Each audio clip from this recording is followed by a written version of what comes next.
Hello friends, welcome back to be passionate with Milan. बहुत दिनों बाद मैं आप लोगों से मिल रही हूँ।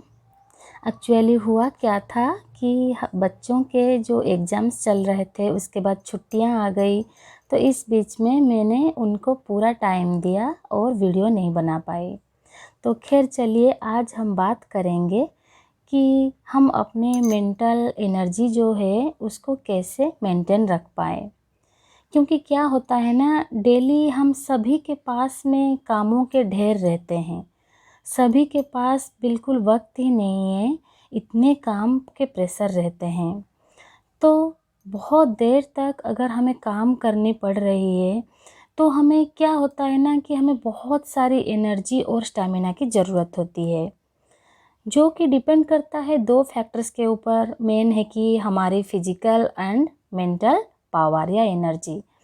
तो फिजिकल पावर तो सबके पास में डिफरेंट होता है, आपके एक्टिविटीज़ के ऊपर डिपेंड करता है। आप कैसे खाना खाते हो, कैसे अपना लाइफस्टाइल मेंटेन करते हो, उससे आपका फिजिकल एनर्जी डिपेंड करता है।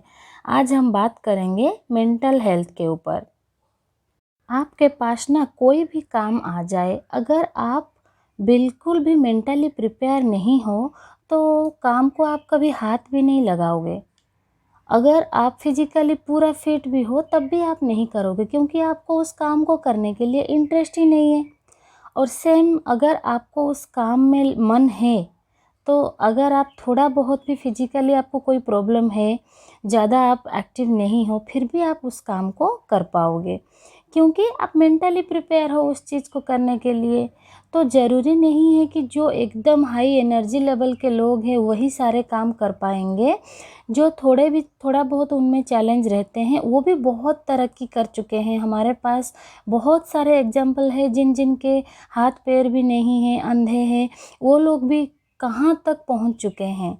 वो सिर्फ संभव हो पाया है उनके मेंटल पावर के लिए। तो फर्स्ट पॉइंट ये रहेगा कि आपको कोई काम दिया जा रहा है, आप या फिर आपको किसी काम को करने के लिए इंटरेस्ट है कि नहीं है, उसके लिए आपको खुद से पहले पूछना पड़ेगा और उसका आंसर आपको खुद ही देना पड़ेगा। आप पहले अपने आप से पूछिए और उसका जवाब लीजिए कि मैं ही क्यों ये काम करूं, क्या मुझसे ये काम पॉसिबल होगा, मुझे उसमें इंटरेस्ट है। अगर आपको इसका आंसर सही या फिर वैलिड लगे तो फिर आप पीछे नहीं हटेंगे, आप ज़रूर उस काम को करोगे और बेहतर ढंग से आप करके दिखाओगे। जैसे मैं अपनी एग्जांपल दूँ, मुझे घर का क्लीनिंग भी करना है, खाना भी बनाना है, बच्चों को पढ़ाना है, ये सारे काम मेरे होते हैं। अगर मैं सोचूं कि मैं ही इस काम को क्यों करूं, इतने सालों से मैं ही करती आ रही हूं, तो ये गलत होगा। कहीं ना कहीं हमारे दिमाग में ये होना चाहिए कि ये मेरे अपने के लिए मैं कर रही हूँ। तो इसका जब क्यों का रिजल्ट आपको मिल जाएगा ना, तो आपको अंदर से मोटिवेट रहोगे, आप खुशी खुशी सब काम को कर लोगे। फिर आपके अंदर वो चिड़चिड़ापन नहीं आएगा और आपका काम के जो रफ्तार होंगे ना वो बहुत फास्ट होंगे। सेकंड मैं एक चीज़ बताऊंगी कि आपको ना अपना माइंड बूस्टर जो है, जो मूड आपका अच्छा रखे, उसके लिए आपको कुछ टाइम निकालना पड़ेगा। जैसे मैं अपना एग्जांपल दूँ, मुझे गार्डनिंग का बहुत ज़्यादा शौक़ है। मैं पहले थोड़ा थोड़ा करती थी, अब मुझे इतना इंटरेस्ट इसमें आ गया है और इससे मैं देख रही हूँ कि मेरा मूड सडनली चेंज हो जाता है। अगर मैं किसी कारण से अनहैप्पी हूँ तो मैं खुश हो जाती हूँ, या फिर मैं रिलैक्स होने के लिए कोई एक गाना सुन लेती हूँ, गाना गा लेती हूँ, तो मैं उससे खुश हो जाती हूँ। सेम आपके लिए कोई ना कोई रिलैक्सिंग कारण होगा। आप चाहे एक्सरसाइज कीजिए, चाहे डांस कीजिए, म्यूजिक सुनिए, कुछ भी जो आपको पसंद है आप वो एक्टिविटी कीजिए।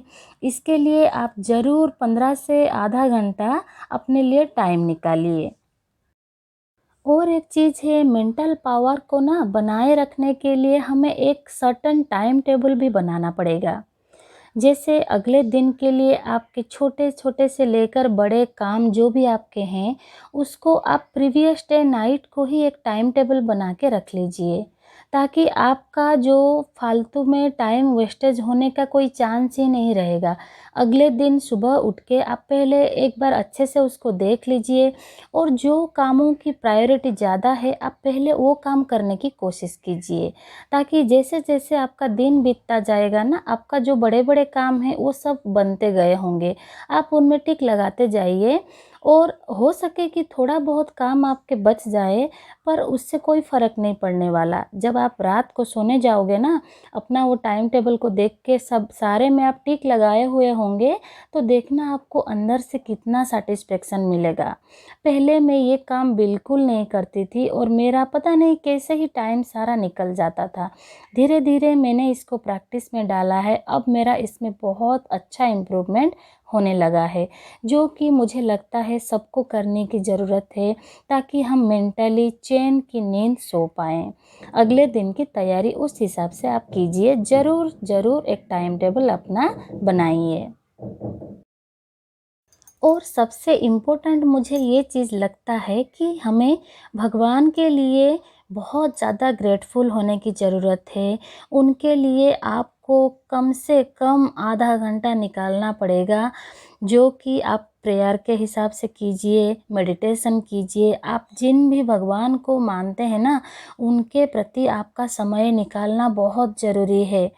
आप अगर उनके प्रति ग्रेटफुल हो, आपको जो उन्होंने इतना अच्छा ब्लेस्ड लाइफ दिया है, इतनी अच्छी फैमिली दिए हैं, हस्बैंड, बच्चे, भाई बहन, पेरेंट्स जो भी आपको मिले हैं ना, वो सबको नहीं मिलता है, कुछ कुछ किस्मत वालों को ही मिलता है।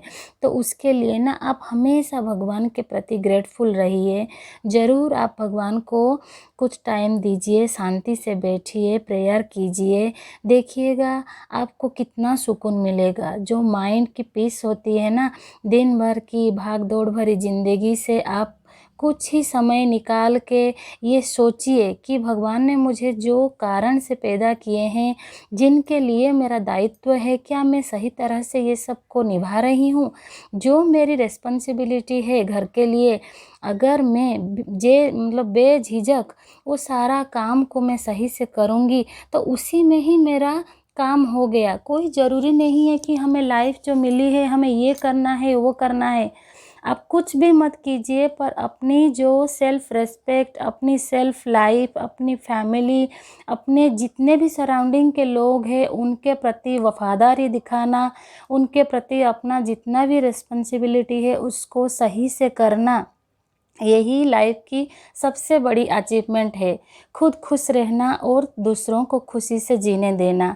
जो भी आपके रिलेटिव्स है, जो भी आपके नियर एंड डियर है, अगर उनका ब्लेसिंग्स आपको मिल गया ना, तो आप सब कुछ जीत लिए। तो मैं तो यही कहूँगी कि अगर आपको मेंटली अच्छे से रहना है, तो आपको इन सब छोटे छोटे पॉइंट्स के ऊपर ध्यान देने की ज़रूरत है। इसमें कोई रॉकेट साइंस नहीं है, आप इजीली इसको कर पाएंगे। और सारे ये सब करने के बाद जब आप रात में सोओगे तो भगवान को थैंक्स कहिए, उनके प्रति आप ग्रेटफुल रहिए, आपका ज़िंदगी बहुत ही आसानी से कट जाएगी। Thanks for watching my video and please like and subscribe my channel. मैं बहुत धीरे धीरे ही वीडियोस डालती रहती हूँ इसमें, पर कोशिश करूँगी कि आगे मैं इसमें थोड़ा फ्रिक्वेंटली वीडियोस डालने के लिए।